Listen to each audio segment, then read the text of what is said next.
Good morning, children. I think all of you completed the exercise of last chapter.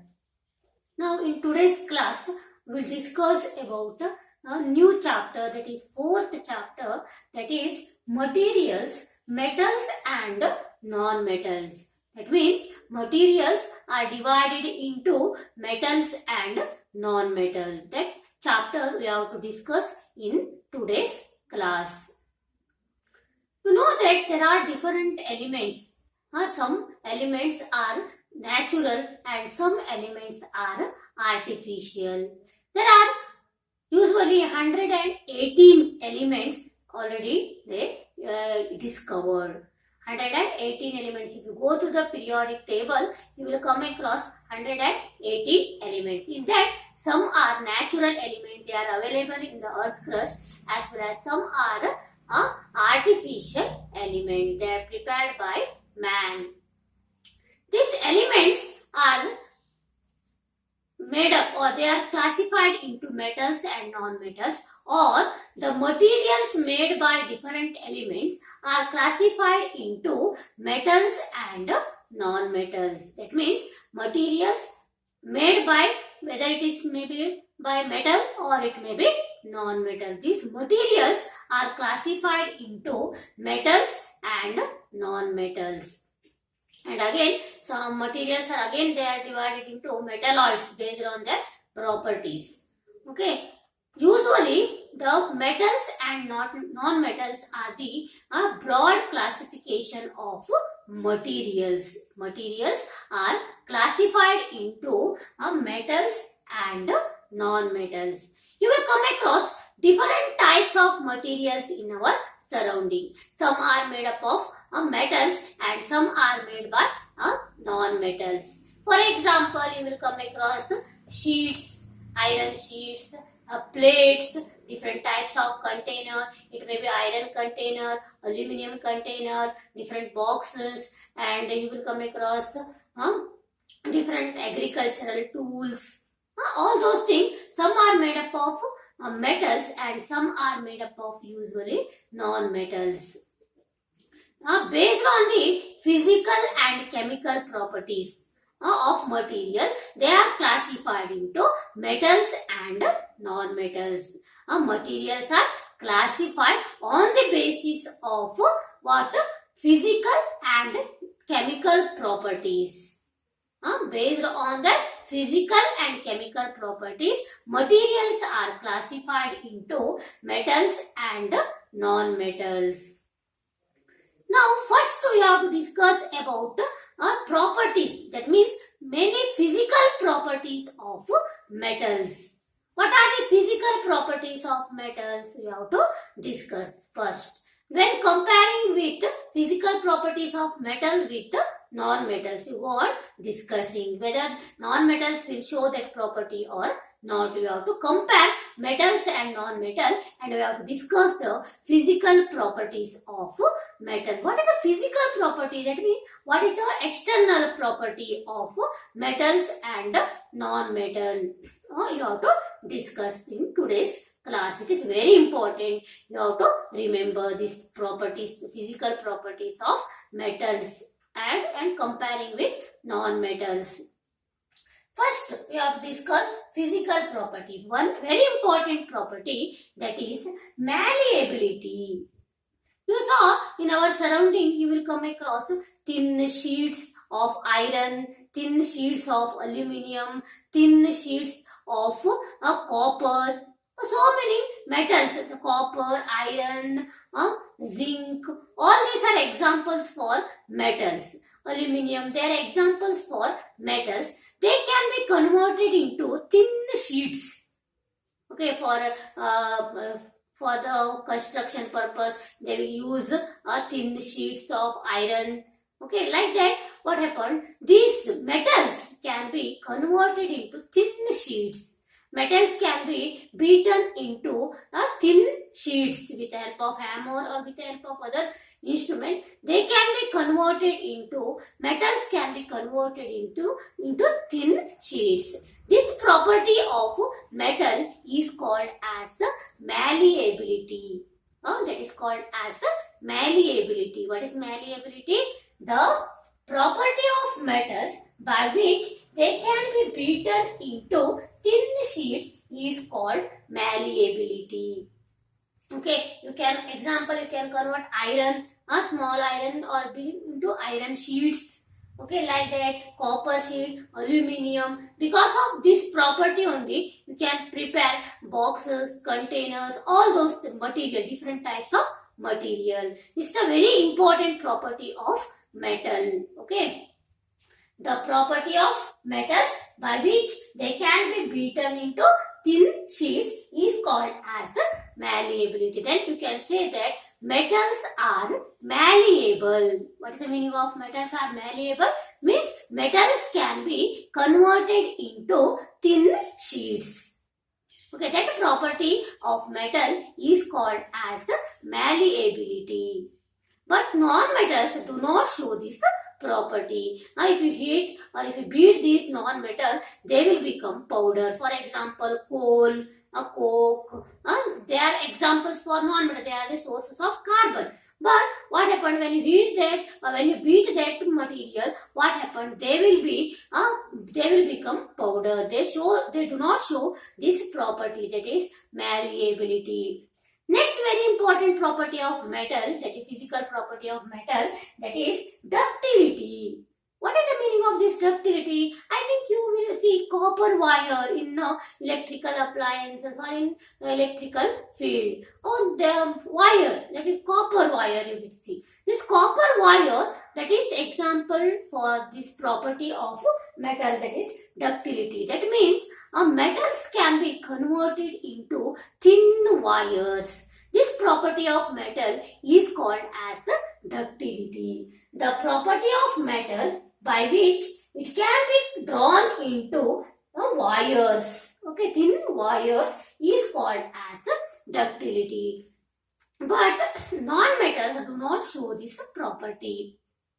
Okay, now you can say that metals are malleable, metals are ductile. Metals are ductile and metals are malleable. Malleable means what? Metals can be converted into thin sheets or metals can be beaten into thin sheets, and here metals can be drawn into thin wires.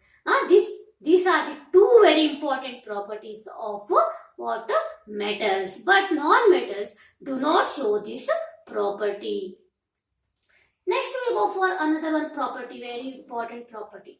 Okay, when you drop a small iron nail or any iron material on the floor, what happened?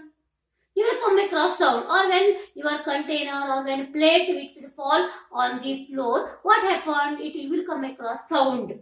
Okay, that means it shows that metals produce sound when they hit the hard object or when they strike the hard object. When the metals strike the hard object, they produces sound. This property of metal is called as a sonorous. Metals are sonorous. Sonorous means what? They are having the property to produce ringing sound when they strike the hard object. This property of metal is called as a sonorous. Okay, very important property. But non-metal, they are not sonorous. See, sonorous means what? The things made of metal produce a ringing sound when struck hard object. Metals produce ringing sound. They are said to be sonorous. Which type of metal produce sound? Those metals are considered as sonorous. Okay, this is very important property of metal, that is metals are sonorous. Next, very important, the materials other than metals are not sonorous. That means non-metals and other materials, they do not produce ringing sound. They are considered as a non-sonorous. Okay, or they are not sonorous. These are very important. This is very important property of metal. One is malleability, ductility, another one is sonorous. Next, other one very important property, metals are generally hard in nature. Usually when you touch the metal, you can see metals are very hard. But some exception you will come across. Some soft metal you will come across. Example for soft metal, that is sodium and potassium. They are examples for soft metal. Even though they are metals, but they are soft in nature. They can be cut with the help of what? Knife. They can be cut with the help of knife. These two are the exception for this property. Metals are hard usually, but this is one property. This is a exception for that property of metal. Next, another one very important. Metals are hard, I told. And next one is very important. Metals are lustrous. Lustrous means what? They are shining. Their surface is what? Shining. Some exception maybe, but usually the metals are lustrous. Hard, lustrous, and very important property, metals are good conductors of heat and electricity. When you heat the metal one side, if you touch this side, it will be conducted to another side of the metal. If you consider container, when you heat that pan or anything, what happened? They will conduct the heat through them. Or if you consider a copper wire, and when you pass the electricity to that, it will pass electricity through them. That is considered as metals are good conductors of heat and electricity. Metals are good conductors of heat and electricity. When you compare this with non-metal, non-metals are poor conductors of electricity. That means some exceptions are there. Graphite is a good conductor, even though it is non-metal, it's a good conductor of heat and electricity. But this usually metals are good conductors of electricity. Non-metals are poor conductors of electricity. When you consider that I told soft metal, sodium, that symbol is Na, potassium, K, and you have to remember all the symbols, all the elements symbol, 1 to 30 elements I told. Again I will ask you to write that 1 to 30 elements, their symbol, their atomic number, all those things. You have to remember and you have to recall that one. Next, some metals, usually what happened, metals are solid at room temperature. Usually, that one property is there. Metals are usually solid at room temperature. But what happens, some metals are not solid at room temperature. Example, that is mercury, that is symbol is Hg, that is liquid metal, mercury, that is liquid in room temperature. But non-metals, they appear in all three states, solid, liquid and gaseous state. Next, another one very important you have to think, the non-metals are not hard. They are not hard. When they beat, they will become powder. And they are dull in appearance. Their surface is dull. Because metals are lustrous, their surface, their appearance is dull here. And next, non-metals are poor conductors of heat and electricity. And when you break down that into water, non-metals, when you break that one, they will become what? Powder.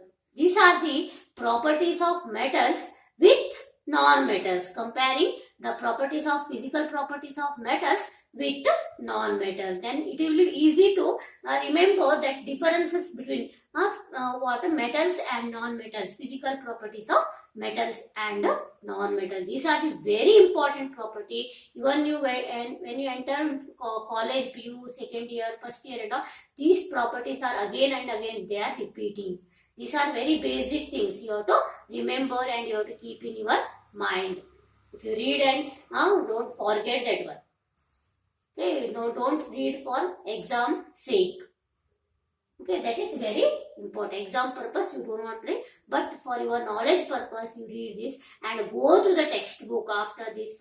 After watching this video, go to the textbook and see they are given so many activities related to all these properties. I have not explained about that because they are very easy proper activities. You go to that and you try to complete those tables. They have given some table in that. Try to complete those tables in the textbook.